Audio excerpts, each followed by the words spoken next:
നാലാം ഘട്ട ലോക്സഭാ തിരഞ്ഞെടുപ്പിൽ വോട്ടവകാശം വിനിയോഗിച്ച് പ്രമുഖ നേതാക്കളും ചലച്ചിത്ര താരങ്ങളും. കേന്ദ്രമന്ത്രിയും ബഗുസാരായിലെ ബിജെപി സ്ഥാനാർത്ഥിയുമായ ഗിരിരാജ് സിംഗ് ബീഹാറിലെ ലഖിസാരിയിൽ വോട്ട് രേഖപ്പെടുത്തി. രാജ്യത്തിലെ പൌരന്മാരുടെ ഓരോ വോട്ടും പ്രധാനമന്ത്രി നരേന്ദ്രമോദിയെ 400-ലധികം സീറ്റുകൾ നേടാൻ സഹായിക്കുമെന്ന് ഗിരിരാജ് സിംഗ് മാധ്യമങ്ങളോട് പറഞ്ഞു.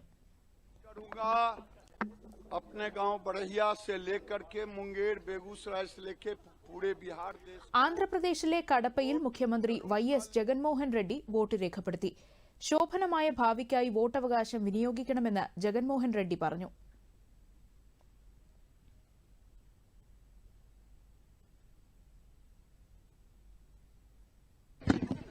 If I've seen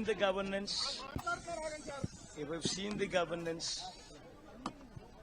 and if you think that you have benefited from this governance, then vote for that governance which would lead to a brighter future. Telugu Desam party അധ്യക്ഷൻ എൻ ചന്ദ്രബാബു ഗുണ്ടൂരിൽ വോട്ട് ചെയ്തു.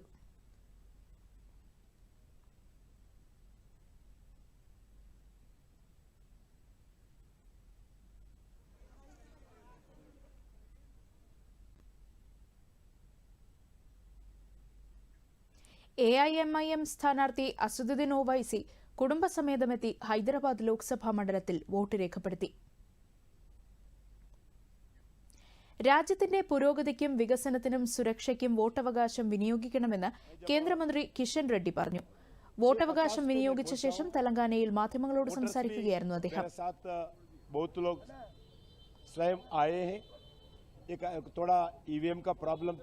वो टेक्निकल होगा, वो ह्यूमन एरर होगा, मगर ये प्रजातंत्र का देश है, ऐसे सब कुछ छोटे छोटे इंसिडेंट्स होते रहते हैं.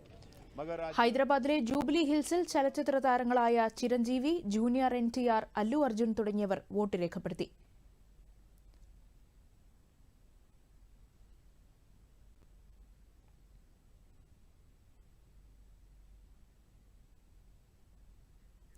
അടുത്ത 5 വർഷത്തേക്കുള്ള ഏറ്റവും നിർണായക ദിനമാണിന്നെന്ന് വോട്ട് രേഖപ്പെടുത്തിയ ശേഷം അല്ലു അർജുൻ മാധ്യമങ്ങളോട് പറഞ്ഞു.